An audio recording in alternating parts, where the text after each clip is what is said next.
네버랜드 클래식 3 나니아 나라기 이야기 1 마법사의 조카 C.S. 루이스 글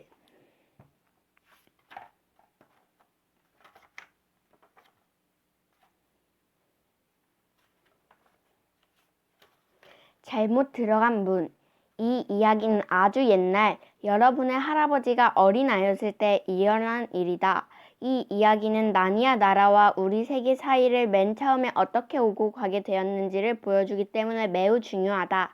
그때는 셜록 홈즈가 베이커 거리에 살고 있었고 베스터블 아이가의 아이들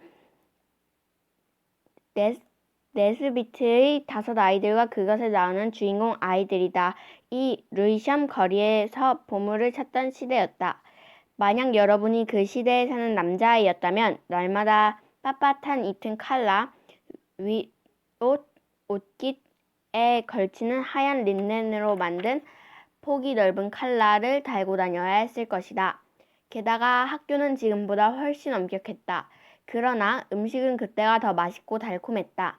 괜히 말해보았자 입안에 군침만 돌 테니까 음식들이 얼마나 값싸고 맛있었는지는 이야기하지 않겠다. 그리고 당시 런던에는 폴리 플리머라는 한 여자아이가 살고 있었다. 그 여자아이는 집들이 옹기종기 들어선 주택가에 살았다.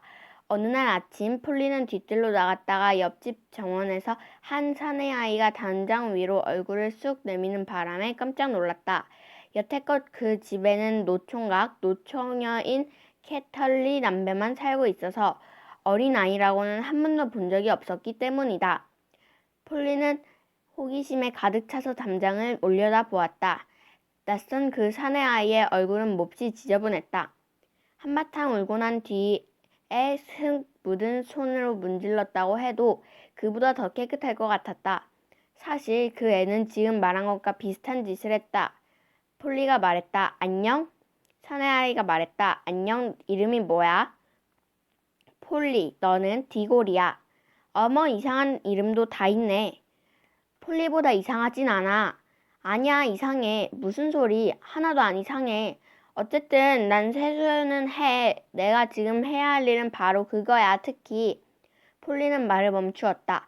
엉엉 울고 나서는 말이야 하고 말할 생각이었지만 그런 말은 예의에 어긋나는 것 같았기 때문이다. 디고리는 자기가 울었다는 사실을 남이 알든 말든 개의치 않을 정도로 불쌍한 아이처럼 더욱 큰 소리로 말했다.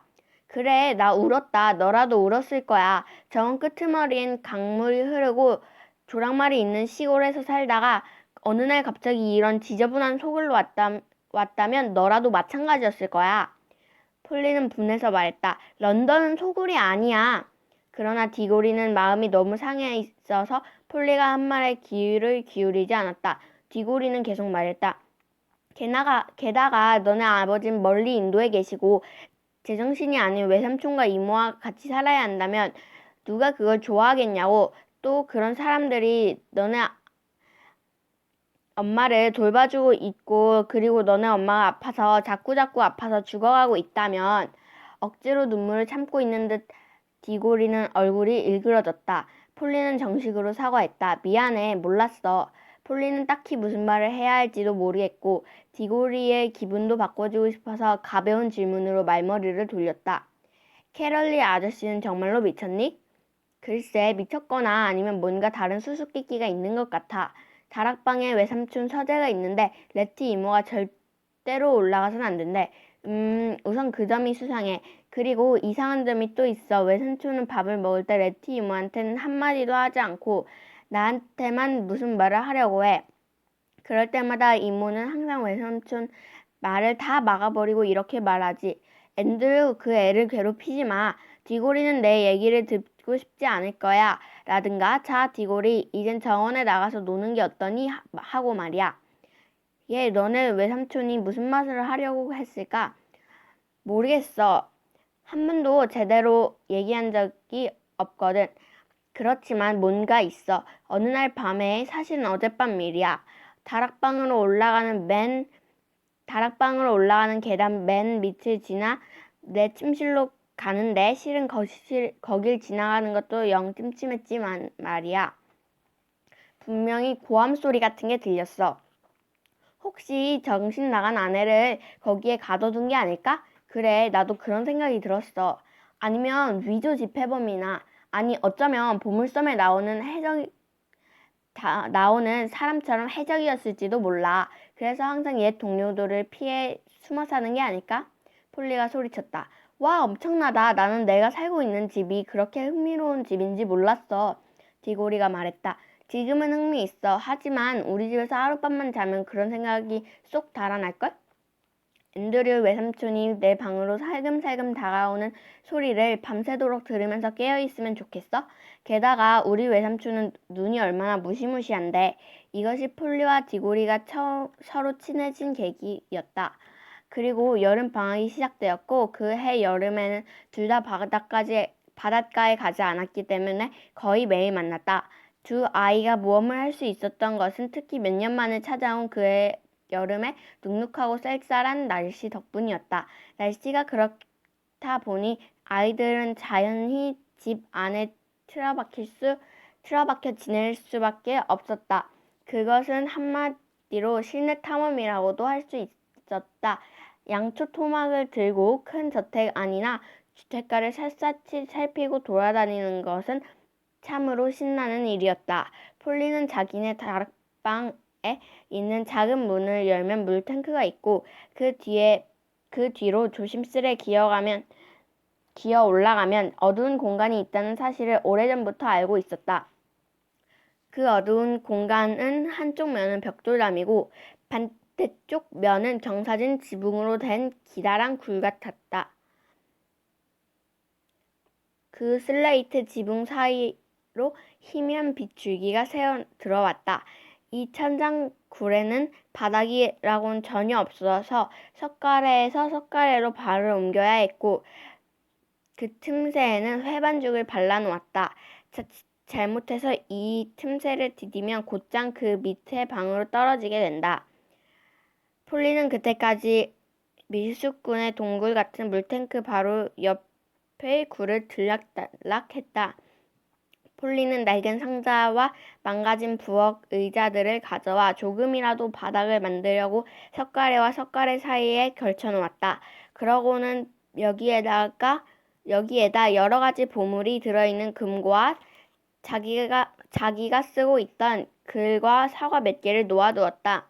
또 종종 폴리가 생강향이 나는 탄산음료를 마시고 버려준 빈 병들이 여기저기 나뒹굴고 있어서 그곳은 더 미숙군의 동굴처럼 보였다. 디고리는 그 천장 굴을 상당히 마음에 들어했지만 폴리는 디고리에게 자기가 쓴 글만 보여주지 않았다. 아무래도 탐험하는데 더 관심이 있었다. 디고리가 말했다. 야, 이 굴은 얼마나 긴 거야? 그러니까 너네 집이 끝나는 데에서 이 굴도 끝나버리는 거냐고. 아니, 그 벽돌담은 계속 이어지는 거야. 얼마나 긴지는 나도 몰라. 그러면 이어진 집들 끝까지 갈 수 있겠네? 갈 수 있고 말고 어머 참. 뭔데? 우린 다른 집 안으로 들어갈 수 있어. 아이고 그러다 도둑놈으로 붙잡히면 난 사양하겠어. 흥 톡톡한 척하기는 난 그냥 너네 뒷집을 생각했던 것뿐이야. 그 집이 왜? 그 집은 비어있거든. 우리 아빠가 그러는데 우리가 이사 왔을 때부터 그 집은 쭉 비어있었대. 그렇다면 한번 들어가 볼만 하겠는데? 디고리는 겉으로 말하는 품보다 속으로는 더 들떠 있었다. 누구라도 호기심을 품듯이 디고리 역시 그 집이 왜 그렇게 오랫동안 비어있을까 그 이유를 골똘히 생각하고 있었다. 폴리도 마찬가지였다. 둘 다 유령이 나오는 집이라는 말은 입 밖에서도 꺼내지 않았고 게다가 일단 들어가 보자는 말이 나온 이상 여기서 그만두는 것은 비겁한 짓이라고 느끼고 있었다. 디고리가 먼저 말을 꺼냈다. 지금 당장 들어가 볼까? 좋아. 뭐 싫으면 안 가도 돼. 내가 한다면 나도 할 수 있어. 그런데 우리가 그 집에 제대로 들어간 건지 아닌지는 어떻게 알 수 있지? 그래서 둘은 다락방으로 들어가 석가래와 석가리 사이가 몇 발자국이나 되는지 세어보기로 했다. 그러면 방 하나에 석가래가 몇 개씩 있는지 알 수 있으니까. 폴린의 집에는 두 개의 다락방 사이를 지나는 데는 석가래가 4개쯤 있었고 하녀 방도 다락방처럼 석가래가 4개쯤 있었으니까 집 전체 길이를 알 수 있었다. 그 거리의 2배를 지나면 디고리 집 끝까지 닿을 것이다. 그때 아무 문이나 들어가면 빈 집의 다락방으로 통하게 된다. 디고리가 말했다. 그런데 난 그 집이 진짜로 텅 비어있을 것 같지 않아. 그럼 어떨 것 같은데? 내 생각엔 누군가 거기서 몰래 살고 있을 것 같아. 밤에만 어두운 등불을 들고 들락거리면서 말이야. 우린 어쩜 잔인한 범죄 집단을 찾아내서 현상금을 받을지도 몰라. 뭔가 내 방이 없고서야 몇 년씩 비어있는 게 말이나 돼? 우리 아빤 하수도 때문일 거라던데? 쳇, 어른들은 맨날 재미없는 추리만 한다니까. 두 아이는 밀수꾼의 동굴에서 촛불을 켜고 있다가 이제 환한 다락방으로 나와 얘기를 하니까 그 빈집에서 유령이 나올 것 같은 생각은 많이 가셨다. 다락방의 길이를 재고 나서는 연필로 전체 길이를 계산해 보아야 했다. 처음에는 둘의 합계가 서로 달랐다. 결국 서로 같은 숫자로 의견이 맞아떨어졌지만 그것이 정확한지는 확신할 수 없었다. 한시라도 빨리 탐험에 들어가고 싶은 둘은 너무나 서둘렀던 것이다. 물탱크 뒤로 다시 기어 올라가면서 폴리가 말했다. 절대로 소리를 내선 안 돼. 너무 중요한 순간이라 둘은 각자 손에 촛불을 들었다. 폴리는 예전에 동굴 안에 초를 잔뜩 가져다 놓았다. 그곳은 아주 깜깜하고 먼지투성이에다가 폴리와 디고리는 석가래에서 석가래로 건너가면서 가끔씩 우린 너네 다락방의 맞은편에 있어. 우리는 집을 반쯤 나온 것 같아 하고 속닥거렸을 뿐 아무 말도 하지 않았다. 다행히 어디에 걸려 넘어지거나 촛불을 꺼트리는 일도 없었다. 마침내 둘은 오른쪽 벽돌담에 작은 문 하나가 보이는 곳까지 왔다. 그러나 두 아이가 있는 문 쪽에는 빗장이나 손잡이조차 없었다. 그럴 수밖에 없는 것이 그 문은 밖으로 나올 수는 없고 안으로 들어갈 수만 있었기 때문이다. 그런데 거기엔 이따금 찬장문 안쪽에 있는 것처럼 돌리면 틀림없이 돌아갈 것 같은 손잡이가 하나 삐죽하니 달려있었다. 디고리가 말했다. 내가 돌려볼까? 폴리는 전에 한 말을 똑같이 되풀이했다. 내가 한다면 나도 할 수 있어. 둘은 뭔가 심상치 않는 일이 생길 것 같은 기분이 들었지만 둘 다 되돌아가려고 하지는 않았다. 디고리는 약간 힘을 줘서 문고리를 돌려 밀었다. 문이 활짝 열리자 갑작스레 밝은 빛이 쏟아져 나와 두 사람은 눈살을 찌푸렸다. 그런데 놀랍게도 그것은 황폐한 다락방이 아니라 가구가 있는 방 안이었다. 그러나 방 안은 텅 비어 있었고 쥐 죽은 듯이 조용했다. 폴리는 더욱 호기심이 생겨 촛불을 끄고 낯선 방 안으로 생지인 양 소리 없이 들어갔다. 물론 그 방은 다락방처럼 생겼지만 거실처럼 가구가 닫혀 있었다. 벽에는 선반이 쭉 달려 있었고 선반마다 책들이 빽빽히 꽂혀 있었다. 벽난로에는 장작이 타고 있었고 앞서 말했듯이 그 해 여름은 유난히 눅눅하고 쌀쌀했다. 그 앞에는 키 큰 안락 의자가 등을 보이고 있었다. 폴리와 안락 의자 사이에는 거의 방 한가운데를 차지하고 있는 큼직한 책상이 놓여 있었다. 그 책상에는 책과 노트, 잉크병, 펜, 풀, 현미경 등 온갖 것들이 널려 있었다. 폴리는 그 중에서 반지들이 담긴 선홍색 나무 쟁반을 가장 먼저 보았다. 그 반지들은 노란색과 초록색이 한 쌍을 이루고 있었고 조금 사이를 두고 또 다른 노란색과 초록색 반지 한 쌍이 놓여 있었다. 보통 반지들보다 크지는 않았지만 어찌나 반짝반짝 빛이 나던지 금방 눈에 확 띄었다. 그 반지들은 우리가 상상할 수 있는 반짝거리는 작은 물건 가운데 가장 아름다운 것이었다. 폴리가 좀 더 어렸다면 반지 하나를 입안에 감추고 싶었을지도 모른다. 방 안이 너무 조용해서 시계 초침 소리까지 똑똑히 들렸다.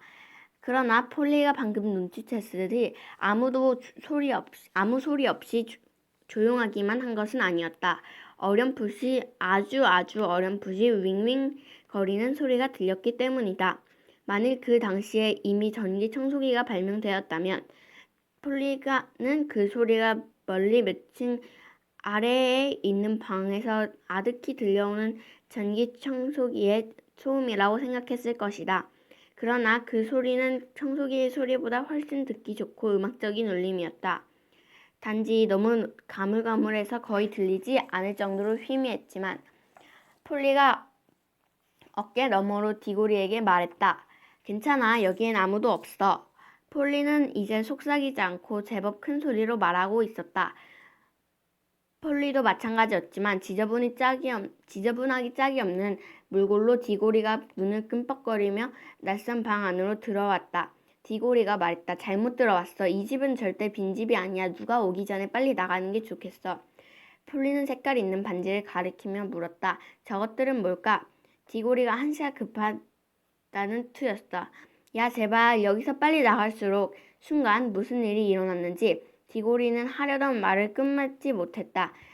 느닷없이 벽난로 앞에 안락 의자가 움직이더니 마치 함정문에서 튀어나오는 팬터마임의 마귀처럼 앤드류 삼촌의 섬뜩한 모습이 불쑥 솟아올랐던 것이다.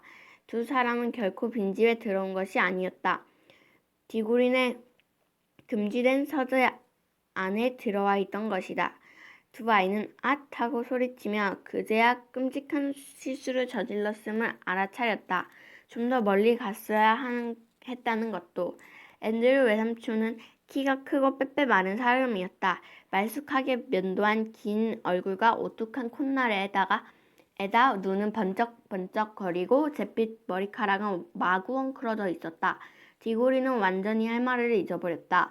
앤드류 외삼촌이 전보다 1000배는 더 끔찍해 보였다. 처음에는 그렇게 무서워하지 않았던 폴리도 금방 겁에 질렸다. 앤드류 외삼촌이 방문 쪽으로 걸어가 문을 닫고 자물쇠를 잠가버려서였다. 그러고는 빙 돌아서서 번쩍이는 눈으로 아이들을 빤히 쳐다보며 이를 드러내고 소리 없이 웃었다. 앤드류 외삼촌이 말했다. 차, 이젠 그 멍청한 누이도 너희한테 힘을 쓸 수 없겠지. 그것은 도저히 어른이 할 만한 행동이 아니었다. 폴리는 가슴이 터질 것만 같았다.